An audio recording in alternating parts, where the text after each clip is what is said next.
Chapter 20. We Get Dangerously Fancy. Fancy Water had so much foot traffic as I would have expected from a perfume shop called Fancy Water, meaning none.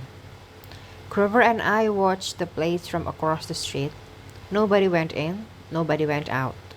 No one looked at us funny, no polecats farted in our general direction. The facade was more low-key than Ayaya's. Instead of big picture windows, the main entrance was all frosted glass. I couldn't see inside and had no idea what might be waiting to kill us and or spritz us with fragrance.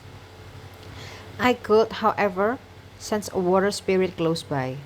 It wasn't something I normally would have noticed, like I don't walk down the street and see little glowing blue dots pop up like I'm playing a Pokemon game. But once I've been told to be on the lookout for water spirits, I can put myself in that frame of mind. When I get close enough, I can pick up their presence. Like I've walked into a microclimate where the air pressure is a little different. A naiad's in there, I said. You sense scale at all? Grover frowned. I don't have Whistle Rider. Polecat. Oh, stop. I smiled. It felt good to get back to our normal banter, even if we were on a dangerous colon-related stakeout. I knew we should march right into the shop. The day was a wasting, and a muscle's life might be at stake. But still I hesitated.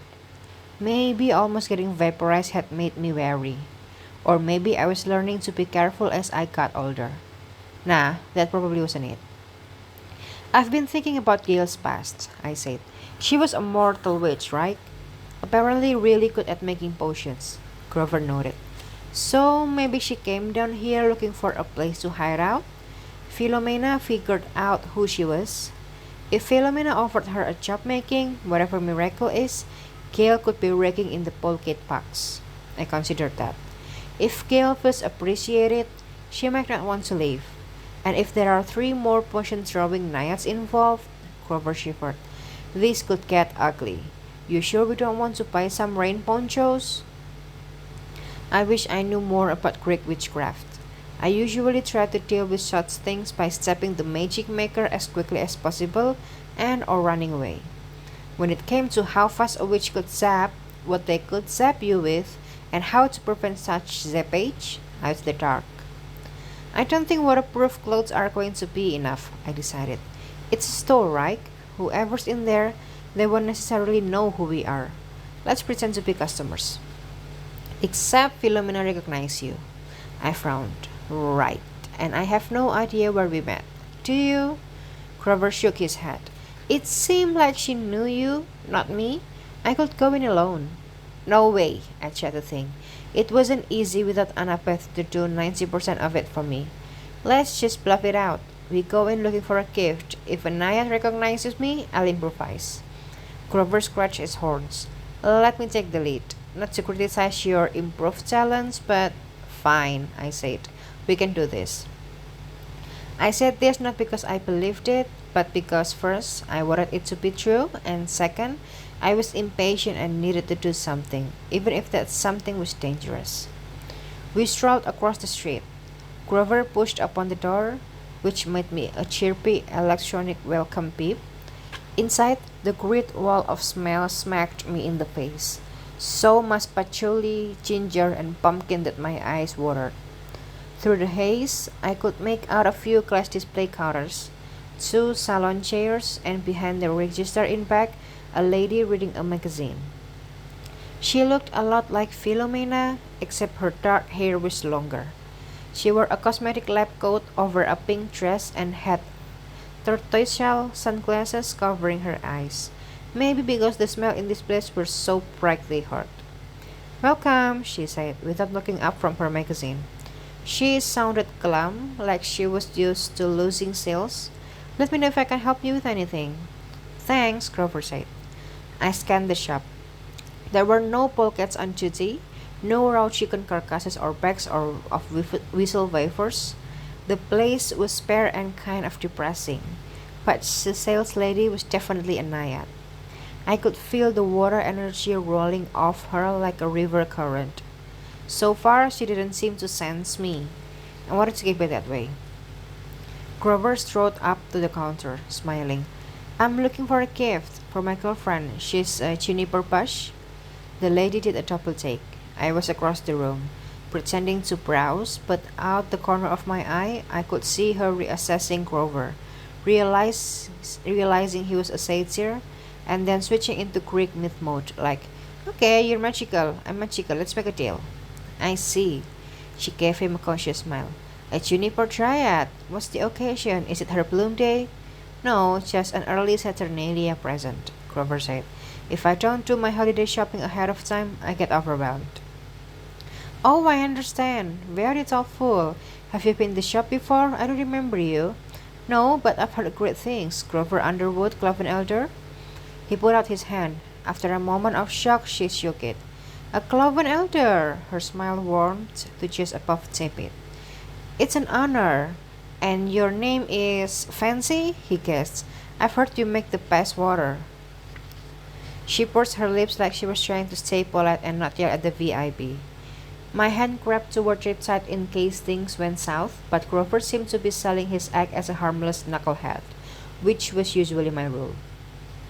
Actually, it's Sylvie, said Sanayat. Sylvie? No, Sylvie, with the B. Of course, Grover said. That is much fancier. So, what would you recommend for my juniper? Well, let's see. Sylvie scanned the display cases. Juniper pairs well with citrus, say grapefruit or orange. Citrus makes me sneeze, said Grover. A lot of things made Grover sneeze. It seemed to me he didn't need to share that information. I was afraid he'd forgotten why we were here and would actually end up leaving with a Saturnalia gift. Right, said Sylvie. Sneezing on her wouldn't be very romantic. Her eyes drifted to the case where I was standing and trying to eavesdrop without being too obvious. Sylvie's eyes caught mine, her expression forced over with suspicion. You look familiar, she said. I'm sure we've met. Hmm? I mumbled. Mm-hmm. Eloquence is one of my superpowers. Oh, he tags along with me a lot, Grover said. He is no one important. Ouch, I thought. But his tone seemed to do the trick. Sylvie returned her attention to the display cases. Well, perhaps another wood scent, like cypress? That sounds nice, Grover agreed. Though I've heard there's something new on the market, something very exclusive. I'm pretty sure a friend of mine bought a bottle here recently. Something called Miracle? Sylvie recoiled. We don't sell that here. Cheap imitation magic. You must be confusing me with my sister Philomena. If you're in the market for shoddy goods like that, you can find her shop just down the... Oh, my mistake. Sorry. My friend told me to avoid Miracle. I remember now. They said you had something much better. Sylvie wavered. I could tell she was battling several different feelings. Resentment, suspicion, but also the need to show off and make a sale. Miracle is a love potion hoax, she grumbled. I would never waste my time on such an inferior recipe. My newest product is much more exclusive. We only have a few vials left. She walked over to my display case, nearly backing me into the wall. Grover gave me a panicked look, then trotted after her. From the lowest shelf, Sylvie pulled a small blue box. The lid was embossed in gold, spellbound. Oh, Grover said. Fancy. Indeed, said Sylvie. An ancient recipe from one of the finest alchemists ever to mix potion. Rediscovered. Well, just this week, in fact. It's a fancy water exclusive. How did you rediscover the recipe? I asked. I knew immediately that I'd make a mistake by speaking. Sylvie's eyes narrowed. That's not important, she said. The air between us started to shimmer, water droplets collecting into a fine mist. Before we could start a miniature rainstorm, Grover intervened. I love this. How much? Sylvie smiled. For a Cloven Elder, I'm sure we can arrange the friends and forest discount. Only 1,000 golden drachmas. Grover gulped. What a deal. He sounded like he'd been sucking helium. Can you gift wrap it? Of course, said Sylvie. But first, you should really try the sand, to make sure your girlfriend will like it. She opened the box and produced a glowing blue vial with a spritz top. She aimed it at Grover, who stepped back instinctively.